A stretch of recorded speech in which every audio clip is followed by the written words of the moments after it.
දිනකුගේ සියවසක් ජීවත් වනවට වඩා අදීනියෙක් වී එක්දිනයක් හෝ ජීවත් වීමේ වටිනාකම තිරසර කළ බිරුවන් සැබවින්ම අමරණීය වේ.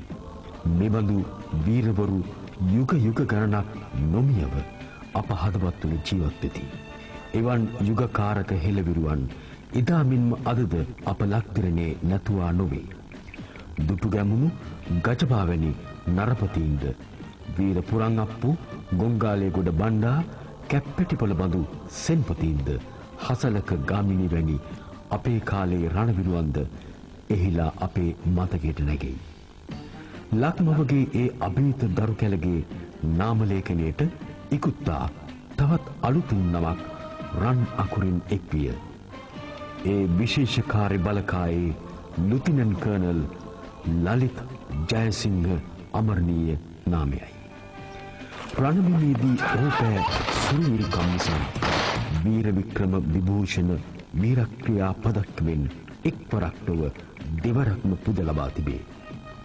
දේශපුත්‍ර උතුරු නැගෙනහිර සංග්‍රාමික 50 වන යුද හමුදා සංවත්සර හා පූර්ණ භූමි මෙන්ම 50 වෙනි නිදහස් ස්වර්ණ ජයන්ති පදක්කම් වලින්ද පුද ලැබීමට තරම් ඔහු සුදුසුකම්ලත් අභිහිත යුග පුරුෂයෙක් විය. අවිස්සාවේල්ල ජනාධිපති විදුහලෙන් සහ කොළඹ ලුම්බිනි විදුහලෙන් සිප් සතර හැදෑරූ මේ අභිහිත රණවිරුවා 3 දිනකකින් යුත් පවුලේ වැඩිමහල් දරුවා ලෙස උපත ලැබුවේ මීට වසර 32කට කලිනි. ඔහුගේ අඩිපාරේ යමින් බාල සොයුරාද හමුදාවේ සොල්දාදියෙකු ලෙස සේවයට වැදී යුදවැදී දැනට තුවාල ලබා සිටී.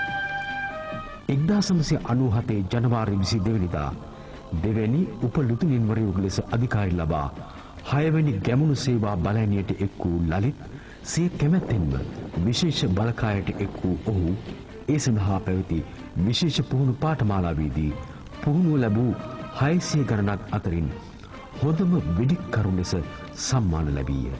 2000 වසරේ නොනවතින රැල්ල ක්‍රියාන්විතයේදී මෝටාර් කෑල්ලක් වැදීමෙන් තුවාල ලැබූ ලලිත් ප්‍රතිකාර ලබා සුව වූ විකස යලි රණබිමට යාමට අමතක නොකළේය. විශේෂ ක්‍රියාන්විතවලට සහභාගී වන්නට ඔහු තුළ වූ කැමැත්ත නිසාම ඔහු 3 වන රෙජිමේන්තු විශේෂ බලකායට හෙවත් දිගුදුර විහිදුම් බලකායට බැඳෙන්නට සිත් පහළ කරගත්තේ. මල්ලි මම අලුතෙන් හදන රෙජිමේන්තුවට යනවා යනුවෙන් ඔහු නිවාඩු ආදිනක සිය බාල සොයුරාට එසේ කීවේ. වැඩි කලක් යන්නට පෙර කොටිනායක ප්‍රභාකරන් ලලිත්ගේ වෙඩිපහරකින් මරා දැමීම ඔහුගේ එකම ඉලක්කය වූ බව දැනගන්නට ලැබිණ. කොටින්ගේ ගුවන් බලකායේ ප්‍රධානියා වූ එයාවින් ශංකර් හා මුහුදු කොටි බලකායේ දෙවිනියා වූ කංගෙයි අමරන් මෙන්ම සන්නද්ධ බුද්ධිනායක චාල්ස් යන ඉහළ පෙළේ ප්‍රබල කොටිනායකයන් ඔවුන්ගේ කොටි පාලන ප්‍රදේශයේදීම මරා දමන්නට නායකත්වයේදී ඇත්තේ ලුතිනන් කර්නල් ලලිත් ජයසිංහ බව කොටි වෙබ් අඩවිවල පවා පළ කර තිබිණ. එමෙන්ම ලලිත්ගේ ඊළඟ ඉලක්කය තවත් ඉහළ පෙළේ ඔවුන්ගේ කොටි නායකයෙකු බවද ඔවුන්ගේ කොටි බුද්ධි අංශ මගින් අනාවරණය කර තිබිණ.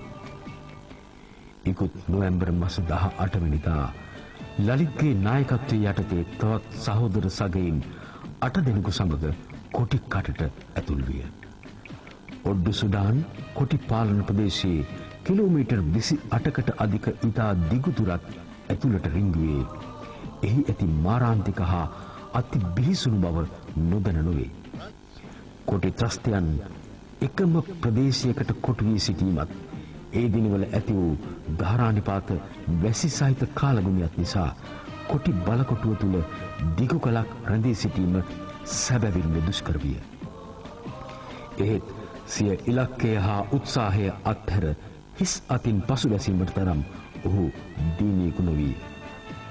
කොටින්ගේ මහා වීර දින උත්සවවලට යන නායකයෙකු මෙම පිළිසේ ඉලක්කය විය.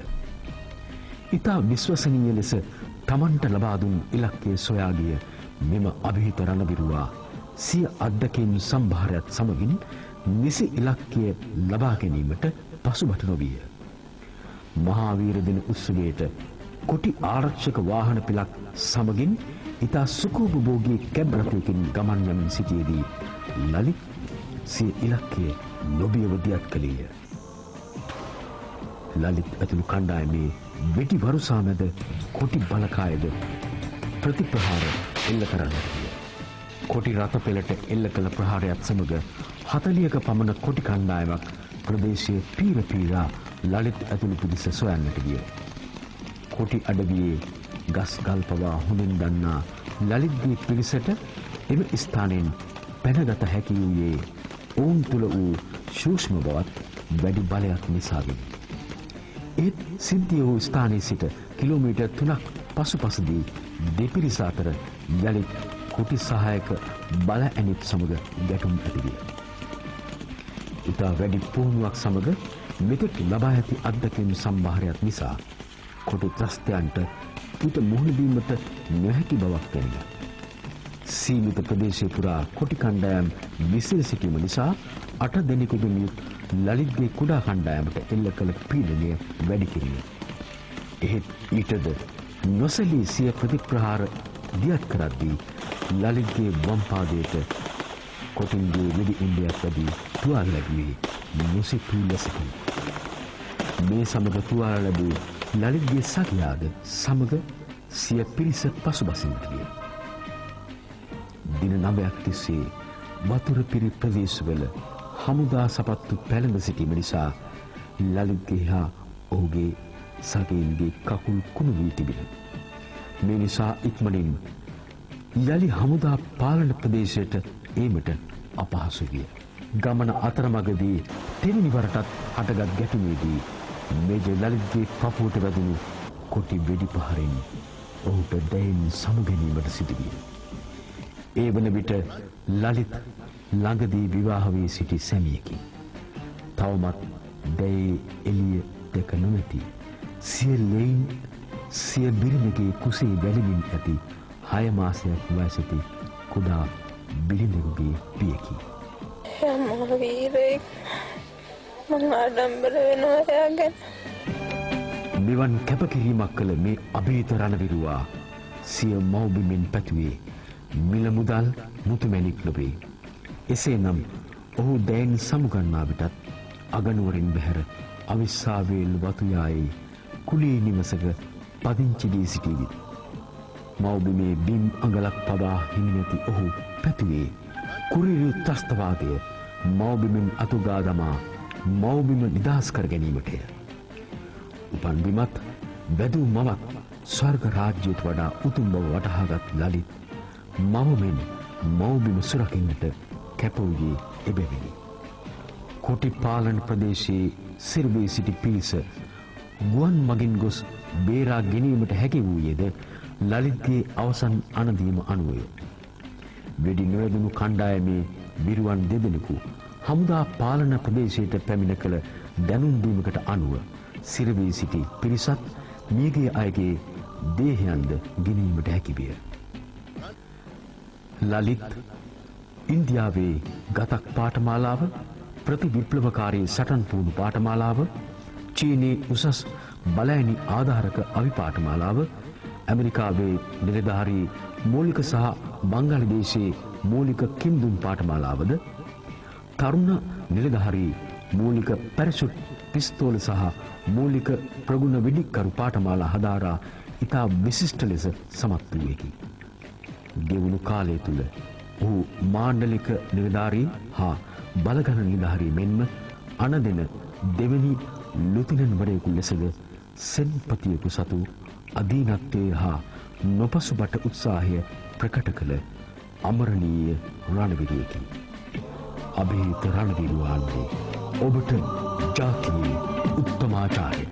අන්විදී මිල මුදල් කහවණු යස ඉසුරු ළඟ අත නොපා